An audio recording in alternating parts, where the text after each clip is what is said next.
Minor బాలికలు అమ్మాయిల తాలూకా శవాలని అక్కడ పూడ్చిపెట్టారని అక్కడ పనిచేసినట్టు పారిశుద్ధ కార్మికుడు చెప్పడం మొత్తం ప్రపంచవ్యాప్తంగా ఒక సంచలనం రేకెత్తింది. అందరూ గగురుపాటు వచ్చే విషయాలు కూడా చెప్పడం జరిగింది.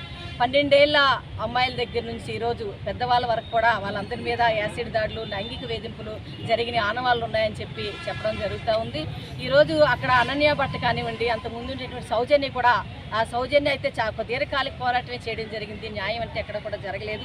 ఈరోజు తను చెప్పాడు, మొన్న జూలై 3వ తారీఖున కంప్లైంట్ చేసి నాతో వచ్చినట్లయితే అక్కడ ఉండేటువంటి ఎక్కడెక్కడ నేను శవాలు పాతి పెట్టానో వాటి అస్థిపంజరాలు అవన్నీ కూడా మీకు చూపిస్తానని చెప్పినప్పుడు వాళ్ళు ఏం చెప్తున్నారు పోలీసులు, ఇప్పుడు వెంటనే అవి తీసినట్లయితే మరలా తను పారిపోతాడని చెప్తాను. అంటే ఎవరిని రక్షించడం కోసం పోలీస్ వ్యవస్థ కానివ్వండి, చట్టం కానీ ఉన్నదని చెప్పేసి మహిళా సంఘాలుగా మేము ప్రశ్నిస్తున్నాం. అనేక పోరాడు సాధించుకున్న అనేక చట్టాలు ఇటువంటి పెద్దలు లేదా రాజకీయ నాయకుల్ని కాపాడడం కోసం ఉండడం వల్ల చట్టం డబ్బున్న వారి చేతుల్లో చుట్టాలుగా మారిపోతుందని మరొకసారి రుజువు కాబడుతున్నటువంటి పరిస్థితి మనకు అర్థం అవుతుంది. కాబట్టి దీంట్లో జాప్యం చేయకుండా 95 నుంచి 2014 వరకు దాదాపు 100 మంది నుంచి 300 మంది వరకు కూడా ఈరోజు అక్కడ అత్యాచారానికి, లైంగిక వేధింపులకి, యాసిడ్ దాడులకి హింసకు గురి